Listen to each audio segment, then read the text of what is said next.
नमस्ते बच्चों, विज्ञान के सेशन में आप लोगों का स्वागत है। आज विद्यालय की तरफ से मैं ऋचा सेठ, आपकी साइंस की टीचर, ये सेशंस ले रही हूँ।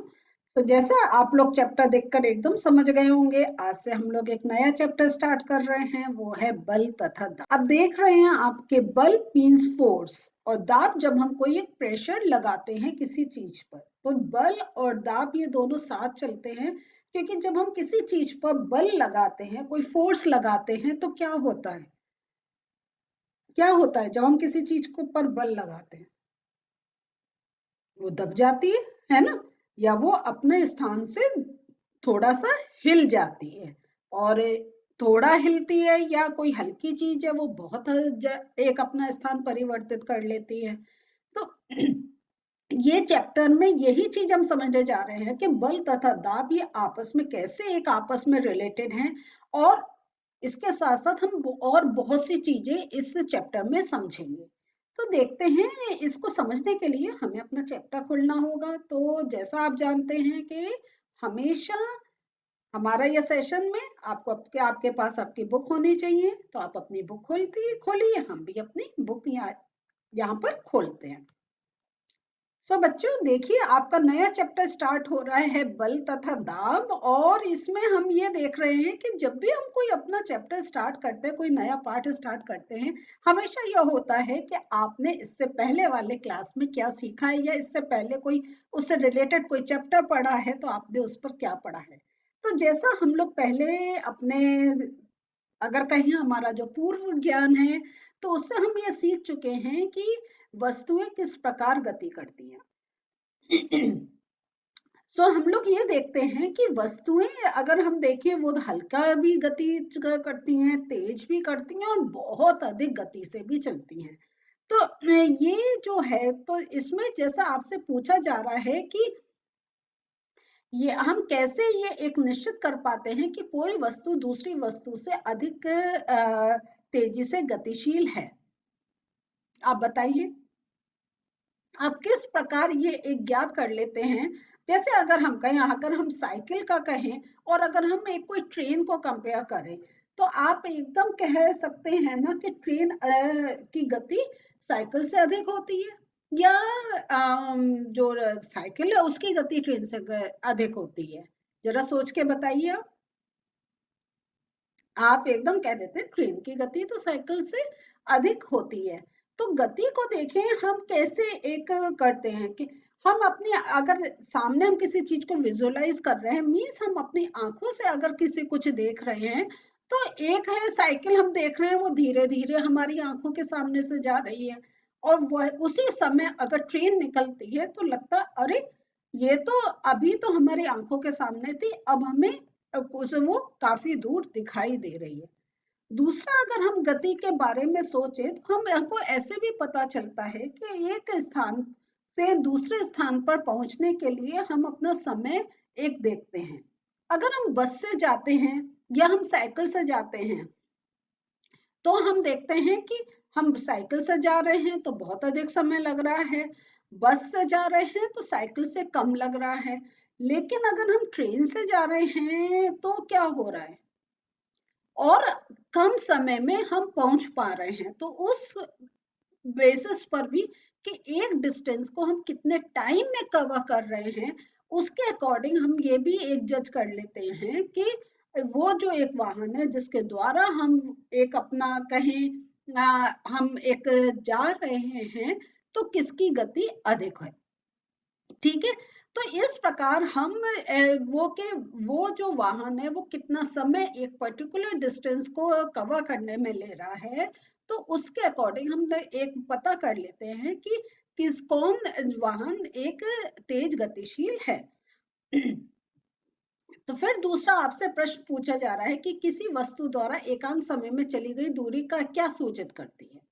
तो यही हम बात आपसे कर रहे थे। तो यहाँ बताएं ये क्या है कि एकांक समय में चली गई दूरी क्या होती है कि एक पर्टिकुलर समय में वो जो ट्रेन है या जो वाहन है वो इतना डिस्टेंस कवर कर रही है, वो उसकी स्पीड होती है। Speed is equal to distance upon time, है ना। वेग इज इक्वल टू आपकी दूरी अपॉन समय। तो और आगे चलते हैं, हम ये भी जानते हैं कि जैसे कोई एक गेंद है वो लुढ़कती हुई जा रही है, लेकिन थोड़े समय बाद वो अपने आप ही रुक जाती है, उसको कोई जाकर रोकता नहीं है, वो अपने आप ही रुक जाती है। और ये भी संभव है कि गेंद धीमी हो जाए या अपनी दिशा भी बदल ले। कभी कभी क्या होता है कि आप गेम खेलते हैं, कभी कभी क्या होता है जब आपका कोई ऐसा गेम खेल रहे होते हैं कि आपको अपने बॉल से किसी चीज पर एक पॉइंट लगाना है, उसको हिट करना है, लेकिन आप सोचते तो हैं कि मैं जिस डायरेक्शन में गेंद को थ्रो कर रहा हूँ वो वहां पे टकराएगी, लेकिन वो नहीं टकराती है। उसकी स्पीड कभी हल्की हो जाती है, कभी आप जैसे कैलकुलेट करते हैं उससे ज्यादा अधिक वेग पर वो पहुंचती है, और कभी कभी वो अपना डायरेक्शन भी चेंज कर लेती है या नहीं है? अब आप कहेंगे ऐसा क्यों हो रहा है? यही चीज तो हम इस चैप्टर में समझने जा रहे हैं। तो यहाँ पे हम देखते हैं कि जैसा आपसे देखिए बहुत प्रश्न पूछे जा रहे हैं, क्योंकि इन्हीं प्रश्नों के उत्तर हम इस चैप्टर में जैसे जैसे सेशंस में चलेंगे आगे समझते जाएंगे। क्या आपने कभी सोचा है कि गतिशील वस्तु धीमी या तेज कैसे हो जाती है, अथवा अपनी गति की दिशा कैसे बदल लेती है? तो ये सारा ही क्या इसके ऊपर एक थ्योरीज निकाली है वो हम इस चैप्टर में समझेंगे। तो यहाँ पे अगर हम और अपना अगर खेल जीव से अगर कुछ रिलेट करें, तो हम ये देखते हैं कि जो फुटबॉल होती है को गतिशील करने के लिए हमें क्या करना होता है? फुटबॉल है तो हमें लगातार अपने पैर से उसको किक करना होता है। फिर गतिशील गेंद को और अधिक तेजी से चलाने के लिए आप क्या करते हैं? कोई गतिशील है लेकिन उसको और तेज चलाना है, तो आप उस पर और ज्यादा अधिक एक बल का प्रयोग करते हैं। फिर हम देखते हैं क्षेत्र रक्षक जो होते हैं बल्लेबाज द्वारा हिट की गई गेंद को कैसे रोकते हैं। तो वो देखिए यहाँ पे क्या होता है, यहाँ पे वो गेंद को रोकने के लिए वहां पे भी एक प्रकार का वो बल ही लगाते हैं, अपने हाथ से लगाते हैं या अपना पैर लगाते हैं, शरीर का कोई अंग लगाते हैं, जिससे जो है वो बॉल जो जा रही है, जो गति कर रही है, वो रुक जाए। फिर हम देखते हैं कि हॉकी का खिलाड़ी जैसे अगर लें, वो क्या करता है, हॉकी से प्रहार करके जो गतिशील गेंद होती है उसकी दिशा को बदलता है, क्योंकि उसको गोल करना है। तो उसका गोल इस डायरेक्शन में है, बॉल उस डायरेक्शन में जा रही है, तो वो उसके डायरेक्शन को भी चेंज कर देता है। तो इन सभी स्थितियों में गेंद की गति को तेज या धीमा कर दिया जाता है। अगर हमें हिट करना है तो हम उसको तेज कर देते हैं। अगर हमें होता है कि वो जैसे बाउंड्री पर नहीं पहुंचे क्रिकेट के जैसे गेम में, तो हम उसको एक बल द्वारा उसे रोक देते हैं। और या हम कभी कभी उसे के जो गेंद की दिशा को भी बदल देते हैं। अगर आप देखते होंगे फुटबॉल का गेम, हॉकी का गेम, तो क्या होता है कि जैसे ही वो गोल की तरफ बॉल आ रही होती है, तो या तो जो गोलकीपर है उसको अपने हाथ से रोकने की कोशिश करता है, या अगर उसको लगता है कि वो पकड़ नहीं पाएगा, उसके हाथ से उछल के वो उधर ही जाएगी, गोल की तरफ जाएगी, तो क्या करता है, वो फोर्स देकर गेंद का डायरेक्शन को चेंज कर देता है। तो हम ये देखते हैं, हम प्राय कहते हैं कि जब किसी गेंद को धक्का देते हैं, फेंकते हैं या ठोकर मारते हैं, तो उस पर हम एक बल का प्रयोग करते हैं। अब जब हम बार बार बात कर रहे हैं, बल का प्रयोग करते हैं, बल के प्रयोग से उसके गति को में परिवर्तन लाते हैं, बल के प्रयोग से उसको और गति देते हैं, बल के प्रयोग से चलती हुई गेंद को हम रोकते हैं, तो प्रश्न ये आता है बल क्या है? अब ये बल क्या है बताइए? बल क्या है? बल क्या है, यही तो हमारा चैप्टर है, हम समझेंगे इसको। तो जिन वस्तुओं पर ये लगाया जाता है उन पर ये क्या प्रभाव डालता है, तो ये सब जो है हम इस अध्याय में पढ़ने जा रहे हैं।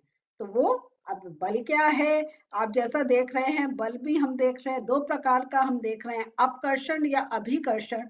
तो अब हम इसको हम नेक्स्ट सेशन में लेंगे, तो आज जो पढ़ा है इसको थोड़ा सा एक छोटा नोट देख लेते हैं। तो बल, जब हम किसी वस्तु को धक्का देते हैं, ठोकर मारते हैं या प्रहार करते हैं, तो उस पर हम बल लगाते हैं। ये बल वस्तुओं पर एक प्रभाव डालता है। तो और ये प्रभाव क्या है, उनके डायरेक्शन को चेंज करने में प्रभाव उन पर डालता है, उनकी स्पीड में चेंज करने के लिए प्रभाव डालता है।